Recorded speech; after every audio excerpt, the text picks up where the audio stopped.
E aí, pessoal, tudo bem com vocês? Bom dia. Hoje nós vamos iniciar o capítulo 10 do livro de vocês, né? Vamos dar uma pausa aí nos nossos estudos sobre história geral e vamos dar sequência em nossos estudos sobre história do Brasil, né? A gente vai trabalhar nesse capítulo a chamada falência da República Velha, ou seja, o conjunto de fatores que provocam, a crise que leva ao colapso do da chamada República Oligárquica, né? República Oligárquica essa que nós já estudamos. Então você vai ver aqui durante esse vídeo que eu vou utilizar alguns conceitos, né, que a gente já viu, conceitos como voto de cabresto, coronelismo, né? Então, fiquem atentos aí. Se possível, antes da gente, se você for quando for fazer seus estudos em casa, dá uma lidazinha, né? Dá uma relida, na verdade, nos capítulos que dizem a respeito da República Oligárquica. Vale a pena para você poder ter um melhor entendimento aqui, tudo bem, pessoal? Vamos lá? Bom, a gente vai, como a gente já estudou, né, anteriormente, no período da chamada República Oligárquica, nós vimos que é um período político marcado por muitas contradições, né? Que contradições são essas? Primeiramente, não há um regime democrático de fato no Brasil, né? As eleições sofrem, né, com as intervenções de líderes políticos locais, os coronéis. Então existia muita corrupção eleitoral, né? Manipulação da eleição através do voto de cabresto, do coronelismo, a gente já falou sobre isso, tá? E de certa forma era um jogo de cartas marcadas, né?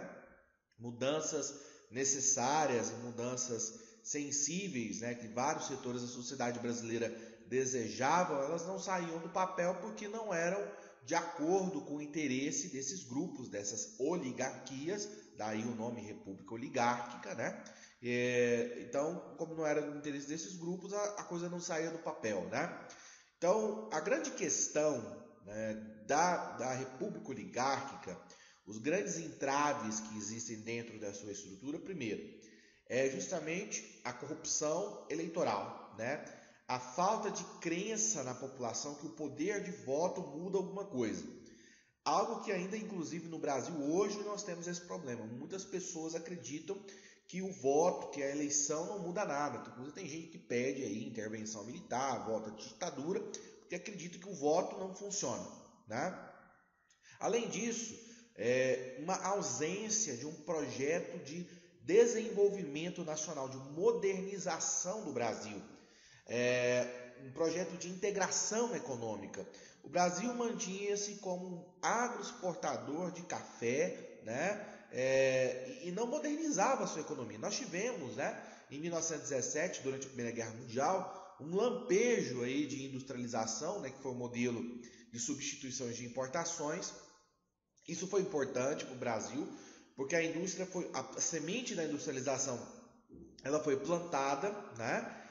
Surgiu uma camada média urbana, um operariado urbano, que não estava alinhado mais com esses interesses desses grupos políticos da República Oligárquica ligados ao meio rural, né? E essa parcela da sociedade brasileira, os profissionais liberais, médicos, advogados, operários, né? Comerciantes, industriais, essas parcelas da sociedade que crescia cada vez mais, elas se sentiam órfãs, porque o governo que até então existia era um governo que não pensava, que não tinha um projeto que contemplasse os interesses dessa camada, né? Todos os esforços e recursos do Estado eram direcionados para manter a economia cafeira. Você se lembra lá da política de valorização do café, do convênio de Taubaté? Pois é. Então nós temos essa grande contradição aqui. De um lado, o grupo que comanda a política nacional, né, dos grandes coronéis, dos grandes proprietários rurais, que utilizam o Estado brasileiro, os recursos do Estado brasileiro, para manter os seus privilégios e atender os seus interesses econômicos, né?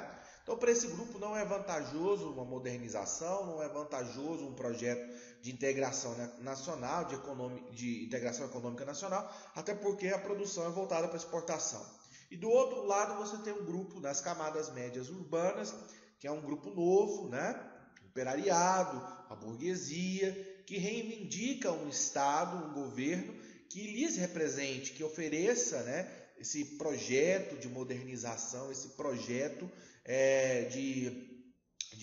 que abarque, né, os interesses desse novo grupo aí, tudo bem? Então, esse descontentamento das camadas médias urbanas, somados, né, a gente vai ver isso no próximo capítulo, com o descontentamento de parte da elite agrária, que é as chamadas oligarquias dissidentes.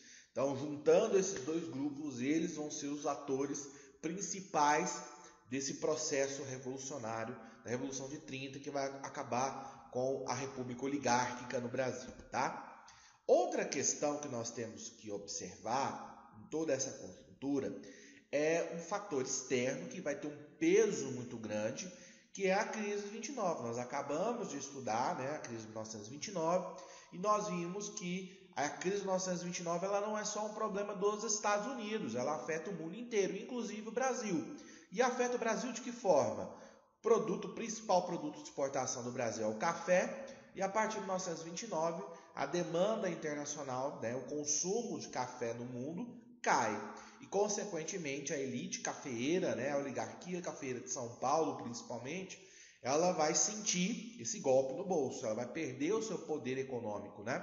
Então, somando-se à questão da insatisfação daqueles grupos, das camadas médias urbanas, as oligarquias dissidentes, nós temos também a questão da crise de 1929, que vai dar um duro golpe na economia, né, brasileira aí no final dos anos 20, iniciando uma grave crise. Tudo bem? Beleza, pessoal? Bom, o ano de 1922, ele marca o início das movimentações que passam, né, a publicar, a tornar público essa insatisfação da população. Fazendo um paralelo aqui para você entender, é como, por exemplo, em 2013, quando começou aquelas manifestações contra os elevados gastos, né, para a construção dos estádios da Copa do Mundo, que desencadeou os protestos pelo impeachment e a saída da Dilma, né? Então, fazendo esse paralelo, em 1922 nós temos o início dessas movimentações sociais que levam ao colapso, né, da República Oligárquica lá no finalzinho da no início da década de 30, melhor dizendo, no final da década de 20, tudo bem? Bom, como eu disse,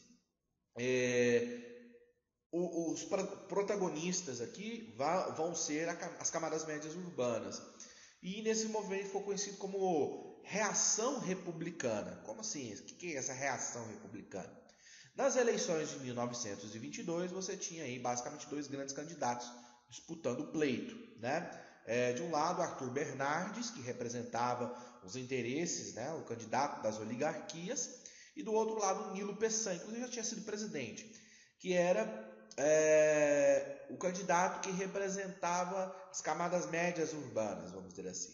E aí, devido aos mecanismos de fraude, de corrupção, que a gente está cansado de saber, voto de cabresto, né, o coronelismo, a pressão, né, que esses coronéis exerciam sobre os seus eleitores, o que acontece? O Arthur Bernardes vai ser eleito, né? Só que as camadas médias urbanas que apoiaram, né, o Nilo Peçanha, eles não reconhecem a eleição do Arthur Bernardes justamente por causa da alegação dessa questão da fraude, da intervenção, da manipulação, né, do processo político. Lembrando que não havia justiça eleitoral nesse período, né, pessoal? Não havia uma legislação que organizasse o pleito eleitoral. Perdão. A partir da posse do Arthur Bernardes, começa uma série de protestos, de manifestações, de articulações contrárias, né, à presença do Arthur Bernardes no governo. Uma coisa que nós temos no Brasil, que ele se repete, né, a contestação das urnas. Aqui nós temos um caso que tem uma questão de fraude, né? Mas geralmente quando uma chapa é derrotada nas eleições, ela sempre questiona a legalidade do processo, mas não é o caso aqui, tudo bem? Então eu vou encerrar esse vídeo, pessoal, né, com uma chamada questão reação republicana.